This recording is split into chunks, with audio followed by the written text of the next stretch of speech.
ಶ್ರೀರಾಮಕೃಷ್ಣರ ಪರಮಾಪ್ತ ಭಕ್ತ ನಾಗಮಹಾಶಯರು ಶ್ರೀಮಾತೆಯವರನ್ನ ಸನ್ನಿಧಿಗೆ ಅವರನ್ನು ನೋಡಬೇಕು, ದರ್ಶನ ಮಾಡಬೇಕು ಅಂತ ಬರ್ತಿದ್ದಾರೆ. ಸ್ವಾಮಿ ಯೋಗಾನಂದರು ನಾಗಮಹಾಶಯರ ಕೈ ಹಿಡ್ಕೊಂಡು ಮೆಲ್ಲಗೆ ಶಾರದಾ ದೇವಿಯರ ಸನ್ನಿಧಿಗೆ ಕರೆತರ್ತಾರೆ. ನಾಗಮಹಾಶಯರು ಅಮ್ಮ ಅಮ್ಮ ಅಂತ ಹೇಳಿ ನಮಸ್ಕಾರ ಮಾಡಕ್ ಹೋಗಿ ಹಣೆ ಊದ್ಕೊಂಡಿದೆ, ಕಣ್ಣಲ್ಲಿ ನೀರು ತುಂಬಿಕೊಂಡಿದೆ.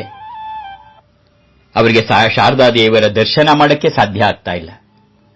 ಅಂಥ ಉನ್ನತ ಸ್ಥಿತಿಯಲ್ಲಿದ್ದಾರೆ ನಾಗಮಹಾಶಯ. ಆಗ ತಮ್ಮ ಸಹಜ ಸ್ವಭಾವವಾದಂತಹ ಲಜ್ಜೆಯ ಸ್ವಭಾವವನ್ನು ಬಿಟ್ಟಂತಹ ಶ್ರೀಮಾತೆಯವರು ನಾಗಮಹಾಶಯರ ಕೈ ಹಿಡ್ಕೊಂಡು ತಮ್ಮ ಪಕ್ಕದಲ್ಲೇ ಕೂರಿಸ್ಕೋತಾರೆ. ನಾಗಮಹಾಶಯರು ಮಾತ್ರ ಉತ್ಕಟ ಭಾವದಿಂದ ಅಮ್ಮ ಅಮ್ಮ ಅಮ್ಮ ಅಮ್ಮ ಅಂತ ಕೂಗ್ತಾ ಶಾರದಾ ದೇವಿಯರ ಪಾದಗಳನ್ನ ತಮ್ಮ ಎರಡೂ ಕೈಗಳಿಂದ ಹಿಡ್ಕೊಂಡು ಕೂತ್ಕೊಂಡ್ಬಿಡ್ತಾರೆ. ಅಮ್ಮ ಅಮ್ಮ ಅಂತಾನೇ ಇದ್ದಾರೆ. ಆಗ ಶ್ರೀಮಾತೆಯವರು ನಾಗಮಹಾಶಯರ ತಲೆಯನ್ನ ನೇವರಿಸ್ತಾ ಅವರ ಕಿವಿಯಲ್ಲಿ ರಾಮಕೃಷ್ಣರ ನಾಮೋಚ್ಚರಣೆ ಮಾಡ್ತಾರೆ. ನಾಗಮಹಾಶಯರು ಸ್ವಲ್ಪ ಶಾಂತರಾಗಿ ಮೊದಲಿನ ಸ್ಥಿತಿಗೆ ಬರ್ತಾರೆ. ಶಾರದಾದೇವಿಯರು ಹಣ್ಣನ್ನ ನಾಗಮಹಾಶಯರಿಗೂ ಮಗುಗೆ ತಿನ್ನಿಸೋ ಹಾಗೆ ತಿನ್ನಿಸ್ತಿದ್ದಾರೆ. ಅಲ್ಲಿದ್ದವರಿಗೆಲ್ಲ ಇದೊಂದು ಪರಮಾಶ್ಚರ್ಯದ ಸಂಗತಿ. ಇಂಥದೊಂದು ದೃಶ್ಯ ನಾವು ಹಿಂದೆಂದು ನೋಡಿರಲಿಲ್ಲ, ಬಹುಶಃ ಮುಂದೆನೂ ನೋಡ್ಲಾರರು. ಯಾಕೆಂದ್ರೆ ಶಾರದಾದೇವಿ ತಮ್ಮ ಸಹಜ ಲಜ್ಜಾಶೀಲತೆಯನ್ನ ಇಷ್ಟರ ಮಟ್ಟಿಗೆ ಬದಿಗೊತ್ತಿ ತಮ್ಮ ವಾತ್ಸಲ್ಯವನ್ನ ಮೆರೆಸಕ್ಕೆ ಸಾಧ್ಯವೇ ಅಂತ ಯಾರೂ ಊಹಿಸಕ್ಕೂ ಸಾಧ್ಯ ಇರಲಿಲ್ಲ. ಫಲಹಾರ ಮುಗಿದ ಮೇಲೆ ಶಾರದಾದೇವಿಯರು ನಾಗಮಹಾಶಯರನ್ನ ಹಾಗೆ ಕೈ ಹಿಡಿದು ಹೊರಕರ್ತಾರೆ. ನಾಗಮಹಾಶಯರು ಒಂದೇ ಸಮನೆ ಹೇಳ್ತಿದ್ದಾರೆ, ನಾನಲ್ಲ ನಾನಲ್ಲ ತಾಯಿ ನೀನು ನೀನು, ನಾನಲ್ಲ ನಾನಲ್ಲ ತಾಯಿ ನೀನು ನೀನು, ನಾನಲ್ಲ ತಾಯಿ ನೀನು ನೀನು. ಆಗ ಶಾರದಾದೇವಿಯವರು ನೋಡಿ ಎಂಥ ಪರಿಪೂರ್ಣ ಜ್ಞಾನ.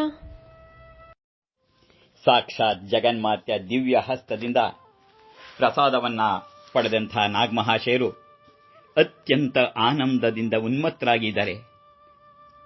ತಂದೆಗಿಂತಲೂ ತಾಯಿಯೇ ದಯಾಳು, ತಂದೆಗಿಂತ ತಾಯಿನೇ ದಯಾಳು, ತಾಯಿ ದಯಾಳು ಹೀಗೆ ಹೇಳ್ತಾ ಇದ್ದಾರೆ. ಶ್ರೀರಾಮಕೃಷ್ಣರ ಕೃಪೆಯಿಂದ ಆಧ್ಯಾತ್ಮಿಕ ಜೀವನದ ತುದಿಗೇರಿದವರು ನಾಗಮಹಾಶಯರು. ಇಂತಹ ಮಹಾನುಭಾವರ ಭಕ್ತಿ ವಿಶ್ವಾಸವನ್ನ ಶಾರದಾದೇವಿಯರು ತುಂಬಾ ಸಹಜ ಸ್ವಭಾವದಿಂದ ಸ್ವೀಕಾರ ಮಾಡ್ತಾರೆ. ಅವರನ್ನ ಮಗು ತರ ನೋಡ್ಕೋತಾರೆ, ತಮ್ಮ ಕೈಯಾರೆ ಅವರಿಗೆ ತಿನ್ನಿಸ್ತಾರೆ. ನಾಗಮಹಾಶಯರು ನಾನಲ್ಲ ನಾನಲ್ಲ ತಾಯಿ ನೀನು ನೀನು ಅಂದಾಗ ಶ್ರೀಮಾತೆಯವರು ನೋಡಿ ಎಂಥ ಪರಿಪೂರ್ಣ ಜ್ಞಾನ. ಆದರೆ ನಾಗಮಹಾಶಯರು ಕೇವಲ ನಾನಲ್ಲ ನಾನಲ್ಲ ತಾಯಿ ನೀನು ನೀನು ಅಂತ ಹೇಳಿದ ಮಾತ್ರಕ್ಕೆ ಅದು ಪರಿಪೂರ್ಣ ಜ್ಞಾನಕ್ಕೆ ಹೇಗೆ ಸಾಧ್ಯ ಅನ್ಬಹುದು? ನಿಜಕ್ಕೂ ಉಪನಿಷತ್ತು, ಭಗವದ್ಗೀತೆ, ಪುರಾಣ ಎಲ್ಲವನ್ನ ಅಧ್ಯಯನ ಮಾಡಿದಾಗ ತಿಳಿದು ಬರ್ತಕ್ಕಂಥ ಪ್ರಧಾನವಾದಂಥ ರಹಸ್ಯನೇ ಇದು. ನಾನಲ್ಲ ನಾನಲ್ಲ ಹೇ ಪ್ರಭು ನೀನು ನೀನು. ಭಗವದ್ಗೀತೆಯಲ್ಲಿ ಶ್ರೀಕೃಷ್ಣ ಅರ್ಜುನನಿಗೆ ಹೇಳ್ತಾನೆ, ನಿಮಿತ್ತ ಮಾತ್ರಂ ಭವಸವ್ಯಸಾಚಿನ್. ರಾಮಕೃಷ್ಣರು ಕೂಡ ಇದನ್ನು ಹೇಳ್ತಾ ಇರ್ತಾರೆ. ಪಾತ್ರೆಯಲ್ಲಿ ನೀರು ಹಾಕಿ ಅದರಲ್ಲಿ ಆಲೂಗೆಡ್ಡೆ ಇಟ್ಟು ಬೇಯಿಸೋಕೆ ಒಲೆ ಮೇಲೆ ಇಡ್ತಾರೆ. ನೀರು ಕಾದು ಕುದಿತಾ ಇರುವಾಗ ಈ ಆಲೂಗೆಡ್ಡೆಗಳೆಲ್ಲ ಬಗೆ ಬಗೆ ವಿನ್ಯಾಸದಿಂದ ನೃತ್ಯ ಮಾಡ್ತಿರುತ್ತೆ. ಹೀಗೆ ಕುಣಿಯುವಾಗ ಅವು ತಮ್ಮಲ್ಲೇ ಜಂಬ ಕೊತ್ಕೋತಿರುತ್ತವೆ, ನಾನು ಎಷ್ಟು ಚೆನ್ನಾಗಿ ನರ್ತನ ಮಾಡ್ತಿದ್ದೀನಿ, ಏನ್ ಕತೆ ಅಂತ. ಆದರೆ ಒಲೆಯೊಳಗೆ ದಗದಗಿಸಿ ಉರ್ತಾ ಇರೋ ಬೆಂಕಿ ಸೌದೆನ ಹಿಂದೆ ತಗೊಂಡಾಗ ಈ ಆಲೂಗೆಡ್ಡೆಗಳೆಲ್ಲ ತೆಪ್ಪಿಗೆ ತಳದಲ್ಲಿ ಕೂತ್ಬಿಡುತ್ತವೆ. ಹೀಗೆ ಜೀವನದಲ್ಲಿ ಭಗವಂತ ಅನ್ನೋ ಅಗ್ನಿ ಉರಿತಿರುವಷ್ಟು ಕಾಲ ಮನುಷ್ಯ ಓಡಾಡ್ತಿರ್ತಾನೆ. ನಾನು ನನ್ನದು ನನ್ನಿಂದ ಅಂತ ಎದೆ ತಿಟ್ಕೋತಾ ಇರ್ತಾನೆ. ಆದರೆ ಈ ಅಗ್ನಿ ಅಲ್ಲಿಂದ ಹಿಂದೆ ಸರಿದಾಗ ಆ ಜೀವ ಶವವಾಗಿ ಬಿದ್ದಿರ್ತಾನೆ. ಆಗ ಈ ನಾನು ನನ್ನದು ನನ್ನಿಂದ ಎಂಬ ಯಾವ ಮಾತು ಅದರಿಂದ ಹೊರಕ್ಕೆ ಬರಲ್ಲ, ಅದು ಕೂಡ ಮಲಗಿಬಿಡುತ್ತೆ. ಈ ಕಟು ಸತ್ಯ ಮನುಷ್ಯನಿಗೆ ಯಾವಾಗ ಅರ್ಥವಾಗುತ್ತೆ ಅಂದರೆ ಪ್ರಾಮಾಣಿಕವಾಗಿ ಆಧ್ಯಾತ್ಮಿಕ ಸಾಧನೆಯನ್ನು ಮಾಡಿ ಭಗವಂತನ ಅನಂತನೆಯನ್ನು ದರ್ಶನ ಮಾಡಿದಾಗ ಮಾತ್ರವೇ ಈ ಕಟು ಸತ್ಯ ಅರ್ಥ ಆಗತ್ತೆ. ಆಗಾತ ಸ್ವಯಂ ಭಗವಂತನ ಅನಂತ ಶಕ್ತಿ ಸ್ಮರಣೆಯಿಂದಲೇ ಎಲ್ಲ ನಡೀತಿದೆ ಅಂತಕ್ಕಂಥ ರಹಸ್ಯವನ್ನು ಮನಗಾಣ್ತಾನೆ. ಆಗ ಅವನು ತನ್ನೆರಡು ಕೈಗಳನ್ನ ಮೇಲೆತ್ತಿ ಜೋಡಿಸಿ ಹೇಳ್ತಾನೆ, ನಾನಲ್ಲ, ನಾನಲ್ಲ, ಹೇ ಪ್ರಭು, ನೀನು ನೀನು ಅಂತ. ಇಲ್ಲಿ ಕೂಡ ನಾಗಮಹಾಶಯರು ಶಾರದಾದೇವಿಯವರಲ್ಲಿ ಅನಂತ ಶಕ್ತಿ ರೂಪಿಣಿಯಾದ ಜಗನ್ಮಾತೆಯನ್ನ ದರ್ಶನ ಮಾಡ್ತಿದ್ದಾರೆ. ಅದರಿಂದಲೇ ಭಾವವಿಷ್ಟ್ರ ಹೇಳ್ತಾ ಇದ್ದಾರೆ, ನಾನಲ್ಲ, ನಾನಲ್ಲ, ತಾಯಿ ನೀನು, ತಾಯಿ ನೀನು ಅಂತ. ಶಾರದಾದೇವಿಯರು ನಾಗಮಹಾಶಯರ ಈ ಮಾತನ್ನು ಪರಿಪೂರ್ಣ ಜ್ಞಾನ ಅಂತ ಕರೆದ್ರು. ಈ ಮಾತನ್ನ ನಾಗಮಹಾಶಯರು ಹೇಳಿದ್ರೆ ಮಾತ್ರ ಹಾಗೆ ಪರಿಪೂರ್ಣ ಜ್ಞಾನ ಅಂತ ಕರೀಬಹುದು. ಉಳಿದವ್ರು ಹೇಳಿದ್ರೆ ಅದು ಕೇವಲ ಗಿಣಿಪಾಠ ಹೇಳಿದಾಗಷ್ಟೇ. ಯಾಕೆಂದ್ರೆ ಅನುಭವ ಇರಲ್ಲ, ಹಿಂದೆ ಜ್ಞಾನ ಇರಲ್ಲ. ಈ ನಾಗಮಹಾಶಯರದ್ದು ಇನ್ನೂ ಒಂದು ಘಟನೆ ಇದೆಯತೆ. ತಮ್ಮ ತೋಟದಲ್ಲಿ ಬೆಳೆದ ಒಳ್ಳೊಳ್ಳೆ ಅಪರೂಪದ ಜಾತಿಯ ಮಾವಿನ ಹಣ್ಣನ್ನೆಲ್ಲ ಬುಟ್ಟಿಲಿ ತುಂಬಿಕೊಂಡು ಅದನ್ನು ತಾವೇ ತಲೆ ಮೇಲೆ ಹೊತ್ಕೊಂಡು ಶಾರದಾದೇವಿಯವರ ಬಳಿಗೆ ಬರ್ತಾರೆ ನಾಗಮಹಾಶಯರು. ಆ ಹಣ್ಣಲ್ಲಿ ಕೆಲವು ಇನ್ನೂ ಹೆಚ್ಚು ಉತ್ತಮ ಅಂತ ಸೂಚಿಸಕ್ಕೆ ಅವುಗಳ ಮೇಲೆ ಸುಣ್ಣದ ಬೊಟ್ಟಿಟ್ಟಿದ್ದಾರೆ ಕೆಲವುದ್ರ ಮೇಲೆ.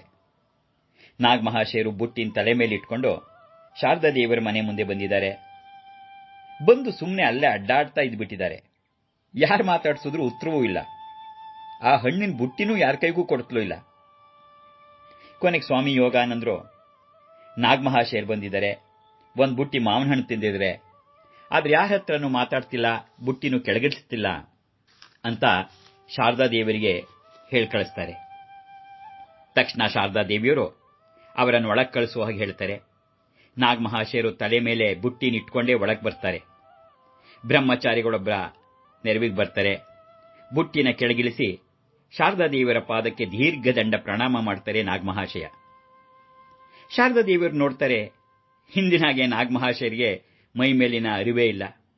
ಒಂದೇ ಸಮ ಹೇಳ್ತಿದ್ದಾರೆ, ಜೈ ರಾಮಕೃಷ್ಣ, ಜೈ ಶ್ರೀರಾಮಕೃಷ್ಣ, ಜೈ ರಾಮಕೃಷ್ಣ, ಅಮ್ಮ ಅಮ್ಮ ಅಮ್ಮ, ಜೈ ರಾಮಕೃಷ್ಣ, ಅಮ್ಮ ಅಮ್ಮ ಅಮ್ಮ ಹೀಗೆ ಕೂಗ್ತಾ ಇದ್ದಾರೆ. ನಾಗಮಹಾಶಯ ಧಾರಾಕಾರವಾಗಿ ಕಣ್ಣಿಂದ ನೀರು ಹರಿದು ಬೀಳ್ತಾ ಇದೆ.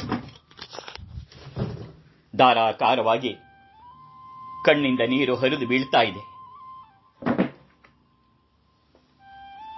ಇದನ್ನು ನೋಡಿದಂತಹ ಶಾರದಾದೇವಿಯರು, ರಾಮಕೃಷ್ಣರ ಪೂಜೆ ಇನ್ನೂ ಮುಗಿದಿಲ್ಲ, ಆದ್ರಿಂದ ನಾಗಮಹಾಶಯರು ತಂದಂತಹ ಮಾವಿನ ಹಣ್ಣಲ್ಲಿ ಕೆಲವನ್ನ ಹೋಳು ಮಾಡಿ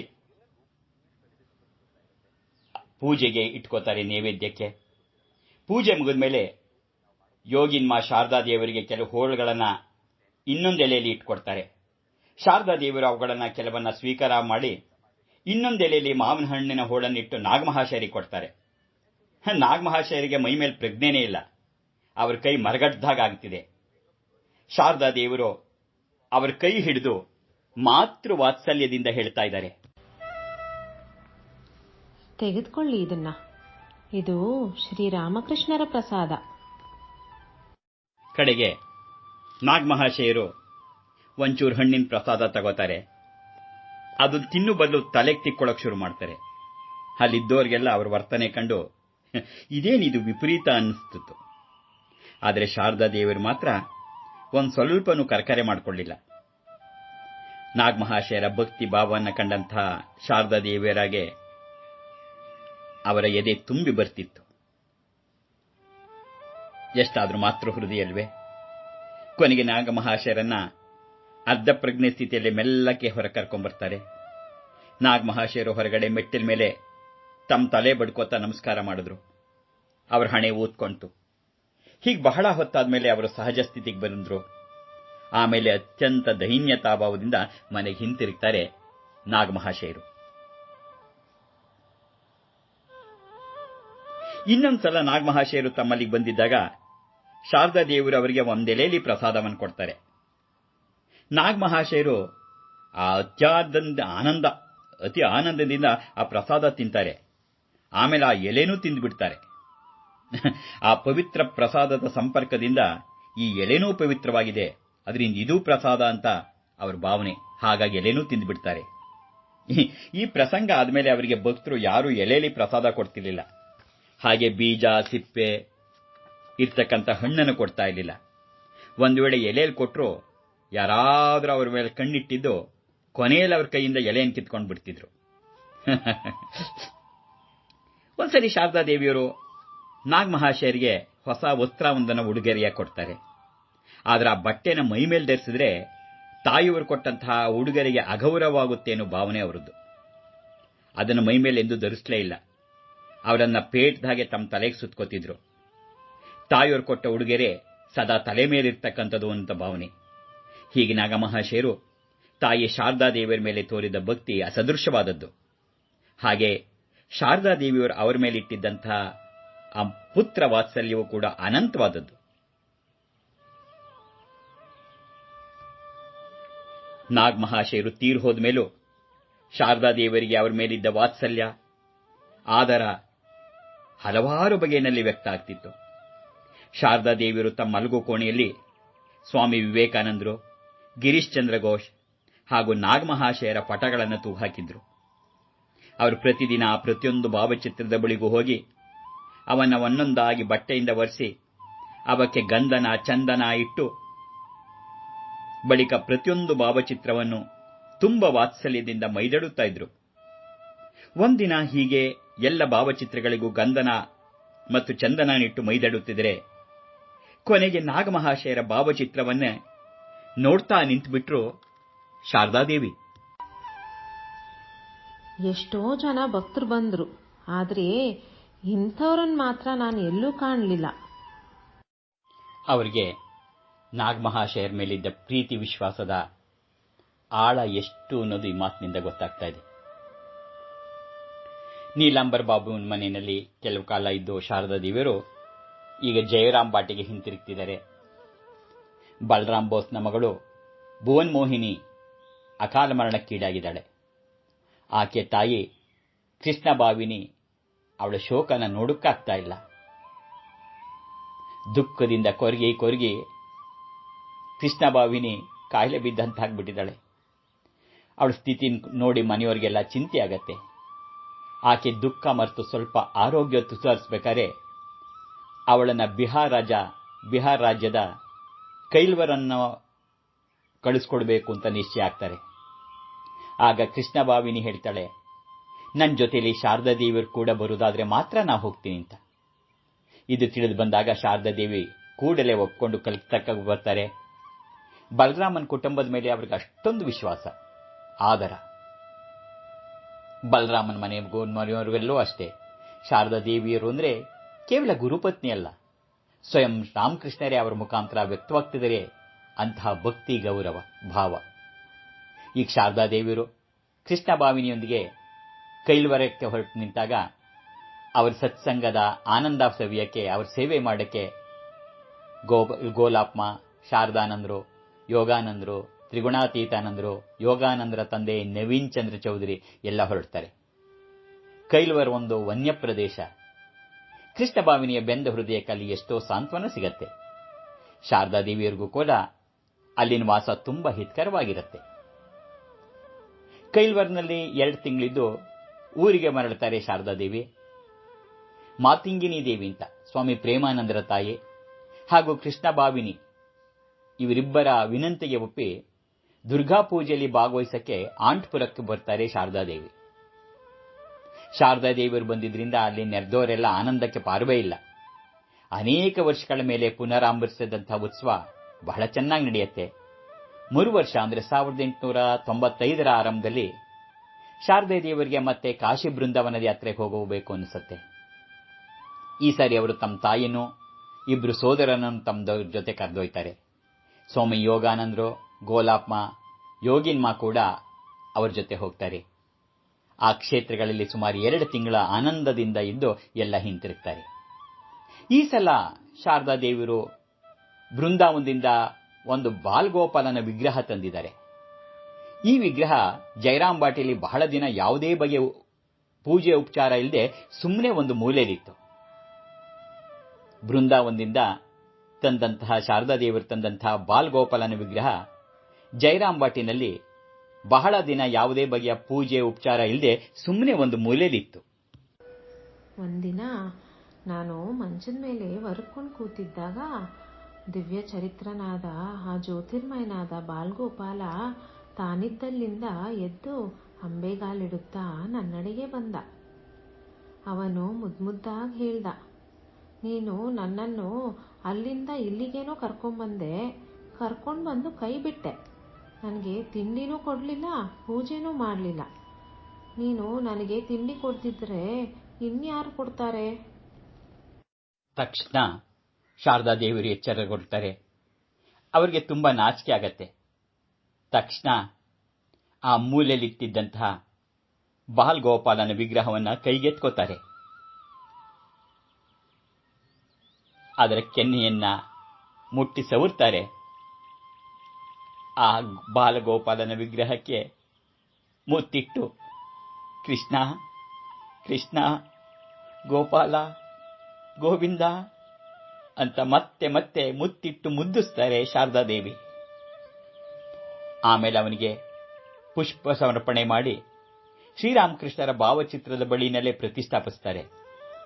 ಆವತ್ತಿನಿಂದ ಬಾಲ್ಗೋಪಾಲನಿಗೆ ಒಂದಿನನೂ ಪೂಜೆ ನೈವೇದ್ಯ ತಪ್ಪಲೇ ಇಲ್ಲ.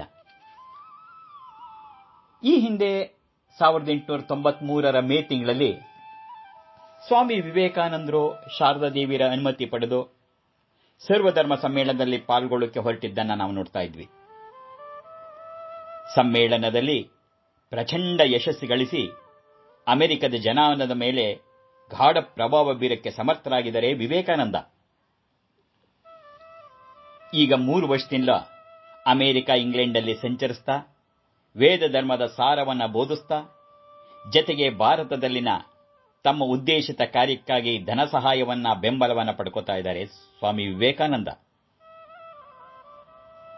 ಸ್ವಾಮೀಜಿಯವರು ಆ ಪಾಶ್ಚಾತ್ಯ ರಾಷ್ಟ್ರದಲ್ಲಿ ಮೊಳಗಿಸಿದ ಸಂದೇಶ, ಅವರು ಗಳಿಸಿದ ಕೀರ್ತಿ ಎಲ್ಲ ಅಲೆಯಲೆಯಾಗಿ ಬಂದು ಭಾರತಕ್ಕೆ ಮುಟ್ತಾ ಇದೆ.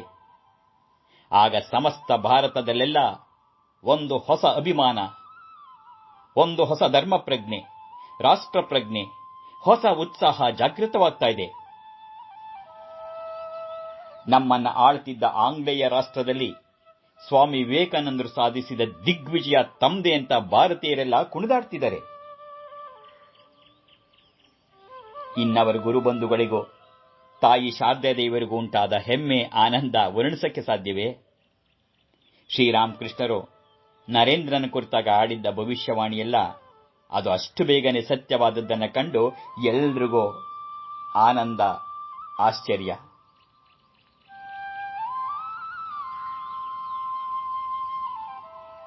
ಪಾಶ್ಚಾತ್ಯ ರಾಷ್ಟ್ರಗಳಲ್ಲಿ ಧರ್ಮ ಪ್ರಸಾರ ಮಾಡ್ತಾ ಸಂಚಾರ ಮಾಡ್ತಿದ್ದ ಸಮಯದಲ್ಲೇ ಸ್ವಾಮೀಜಿಯವರು ಅಂದರೆ ಸ್ವಾಮಿ ವಿವೇಕಾನಂದರು ಸಹ ಸನ್ಯಾಸಿಗಳಿಗೆ, ಇತರ ಆತ್ಮೀಯರಿಗೆ ಅತ್ಯಂತ ಶಕ್ತಿಯುತವಾದಂತಹ ಪ್ರಭಾವಪೂರ್ಣವಾದ ಪತ್ರಗಳನ್ನು ಬರೀತಾ ಇದ್ರು ಮತ್ತು ಭಾರತದಲ್ಲಿನ ತಮ್ಮ ಉದ್ದೇಶಿತ ಕಾರ್ಯಕ್ಕಾಗಿ ಅವರನ್ನು ಸಂಘಟಿಸ್ತಾ ಇದ್ರು.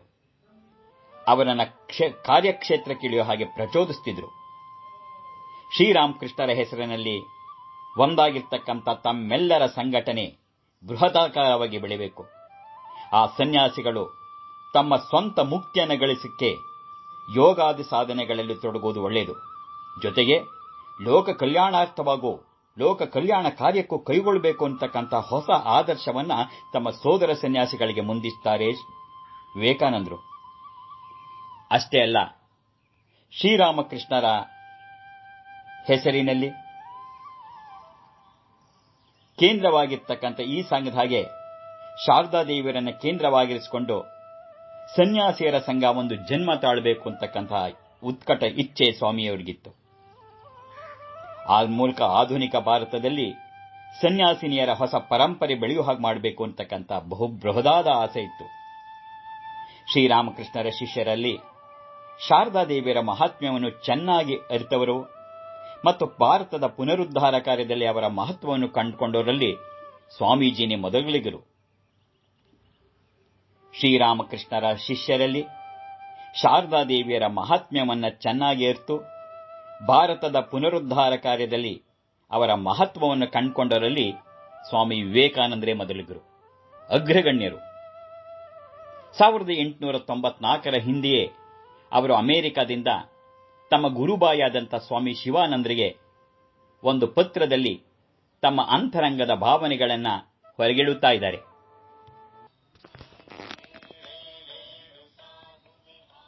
ಪ್ರಿಯ ಶಿವಾನಂದ, ಶ್ರೀಮಾತೆಯವರ ಜೀವನದ ಮಹತ್ವವನ್ನ ಇಲ್ಲಿ ಯಾರೂ ಅರ್ಥ ಮಾಡಿಕೊಂಡಿಲ್ಲ.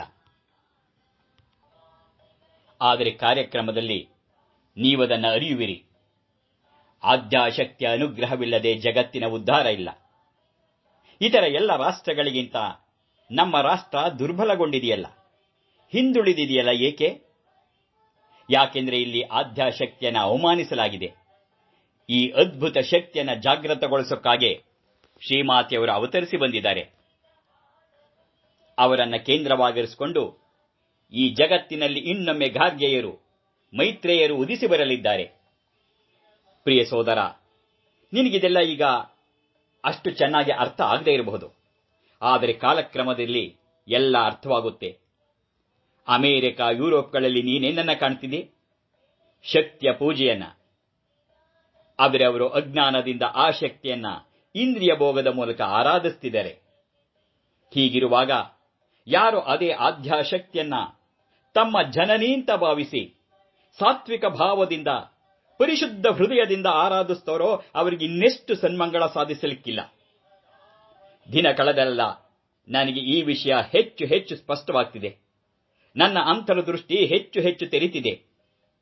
ಅದರಿಂದ ನಾವು ಮೊಟ್ಟ ಮೊದಲು ಶಾರದಾದೇವಿಯರ ಹೆಸರಲ್ಲಿ ಮಠ ಕಟ್ಟಬೇಕು. ಮೊದಲು ಶ್ರೀ ಶಾರದಾದೇವಿಯರು ಹಾಗೂ ಅವರ ಸ್ತ್ರೀ ಸಂತಾನ, ಶ್ರೀರಾಮಕೃಷ್ಣರು ಹಾಗೂ ಅವರ ಪುರುಷ ಸಂತಾನದ ವಿಷಯ ಆಮೇಲೆ. ನೀದಿಂದನ್ನು ಅರ್ಥ ಮಾಡಿಕೊಳ್ಳಬಲ್ಲೆಯಾ ಗೆಳೆಯ? ನನ್ನ ಪಾಲಿಗೆ ಶ್ರೀಮಾತೆಯವರ ಕೃಪೆ ರಾಮಕೃಷ್ಣರ ಕೃಪೆಗಿಂತಲೂ 100 ಅಲ್ಲ 1000 ಪಟ್ಟು ಹೆಚ್ಚು ಅಮೂಲ್ಯ. ಮಾತೆಯ ಕೃಪೆ, ಮಾತೆಯ ಆಶೀರ್ವಾದ ಎಲ್ಲ ನನಗೆ ಪರಮೋತ್ಕೃಷ್ಟ. ಸೋದರ, ನೋಡು, ನನ್ನ ಹೆಸರು ನಿಜಕ್ಕೂ ವಿವೇಕಾನಂದನೇ ಹೌದಾದಲ್ಲಿ. ಸೋದರ, ನೋಡು, ನನ್ನ ಹೆಸರು ನಿಜಕ್ಕೂ ವಿವೇಕಾನಂದನೇ ಹೌದಾದಲ್ಲಿ ನಿಮಗೆ ನಾನು ಜೀವಂತ ದುರ್ಗೆಯನ್ನು ಆರಾಧಿಸಿ ತೋರಿಸಿಕೊಡುತ್ತೇನೆ. ಜೀವಂತ ದುರ್ಗೆಯನ್ನು ಆರಾಧಿಸಿ ತೋರಿಸಿಕೊಡುತ್ತೇನೆ. ದಯವಿಟ್ಟು ನನ್ನನ್ನು ಕ್ಷಮಿಸು. ಮಾತೆ ವಿಚಾರದಲ್ಲಿ ನಾನು ಸ್ವಲ್ಪ ಮತಾಂಧನೇ ಸರಿ. ಆಕೆ ಏನಾದರೂ ಆಜ್ಞೆ ಮಾಡಿದರೆ ಆಕೆಯ ಈ ಭೂತಗಣಗಳು ಏನನ್ನಾದರೂ ಸಾಧಿಸಬಿಡಬಲ್ಲವು. ಈಗ ನೋಡು, ಶ್ರೀಮಾತೆಯವರ ಮಠಕ್ಕಾಗಿ ಹಣ ಸಂಗ್ರಹಿಸಲೆಂದು ನಾನು ಈ ಭಯಂಕರ ಚಳಿಯಲ್ಲಿ ಅನೇಕ ಅಡ್ಡಿಗಳನ್ನು ಎದುರಿಸ್ತಾ ಊರಿಂದೂರಿಗೆ ಸುತ್ತುತ್ತಿದ್ದೇನೆ. ಬಾಬುರಾಮನ್ ತಾಯಿಗೆ ಎಲ್ಲೋ ಅರುಳುಮರಳಿರಬೇಕು. ಅದಕ್ಕೆ ಆಕೆ ಜೀವಂತ ದುರ್ಗೆಯನ್ನು ಕಡೆಗಣಿಸಿ ಮಣ್ಣಿನ ಮೂರ್ತಿಯಲ್ಲಿ ದುರ್ಗಾ ಪೂಜೆ ಮಾಡ್ತಿದ್ದಾಳೆ. ಬಲರಾಮನ ತಾಯಿಗೆ ಎಲ್ಲೋ ಅರುಳುಮರಳಿರಬೇಕು. ಅದಕ್ಕೆ ಆಕೆ ಜೀವಂತ ದುರ್ಗೆಯನ್ನು ಕಡೆಗಣಿಸಿ ಮಣ್ಣಿನ ಮೂರ್ತಿಯಲ್ಲಿ ದುರ್ಗಾ ಪೂಜೆ ಮಾಡಕ್ಕೆ ಹೊರಟಿದ್ದಾರೆ. ಸೋದರ, ಶ್ರದ್ಧೆ ಗಳಿಸುವುದು ನಿಜಕ್ಕೂ ಬಹಳ ಕಷ್ಟ. ಜೀವಂತ ದುರ್ಗೆಯನ್ನು ಪೂಜಿಸುವುದು ಹೇಗೆ ಎನ್ನುವುದನ್ನು ನಾನು ತೋರಿಸಿಕೊಡುತ್ತೇನೆ. ಜೀವಂತ ದುರ್ಗೆಯನ್ನು ಪೂಜಿಸುವುದು ಹೇಗೆ ಎನ್ನುವುದನ್ನು ನಾನು ತೋರಿಸಿಕೊಡ್ತೀನಿ. ಆಗ ನನ್ನ ಹೆಸರು ವಿವೇಕಾನಂದ ಎಂದಿರುವುದು ಸಾರ್ಥಕ ಆಗತ್ತೆ.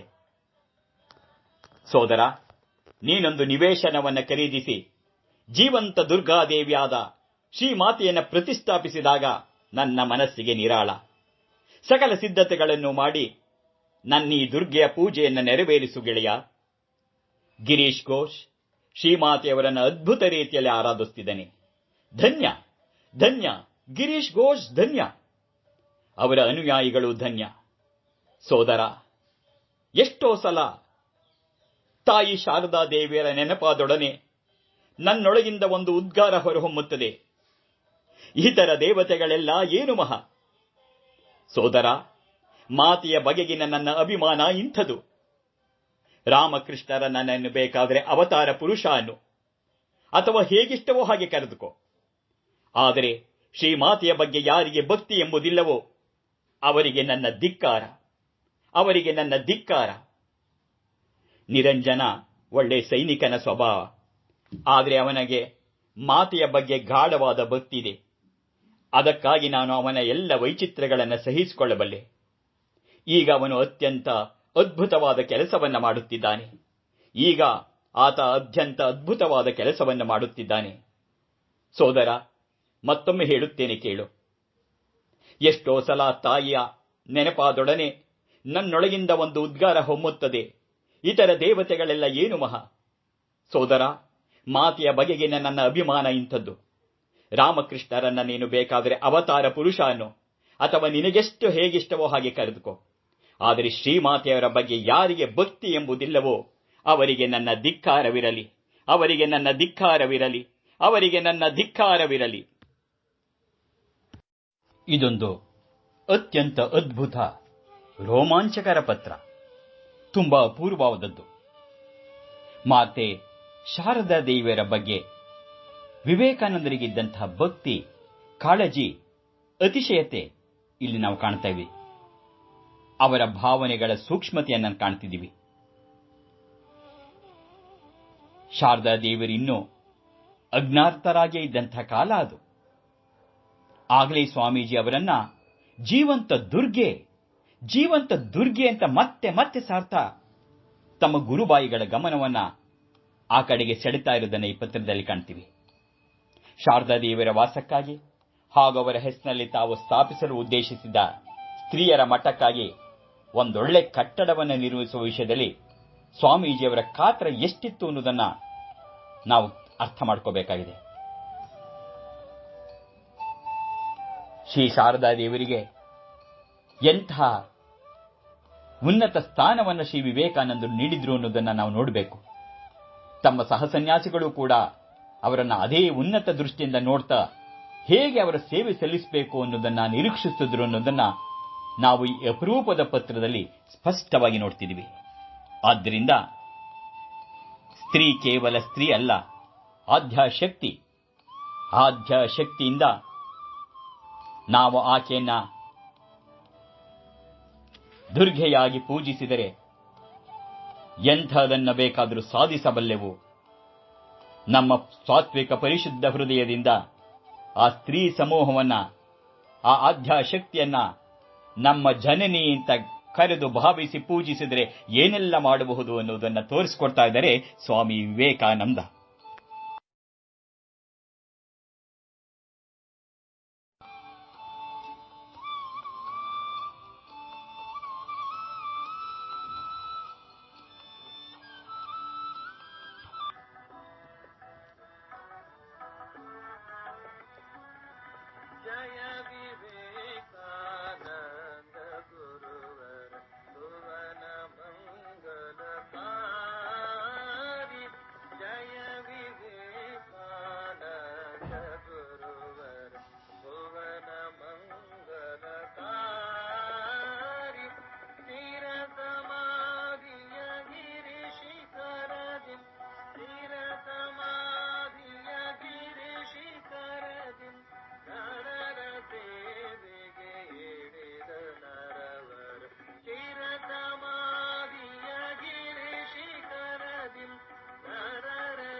ಆಧ್ಯಾತ್ಮಿಕ ಧಾರಾವಾಹಿ ಮಹಾಮಾಯಿ ಜೀವನ ಗಂಗಾ ಮುಂದುವರಿಯುವುದು.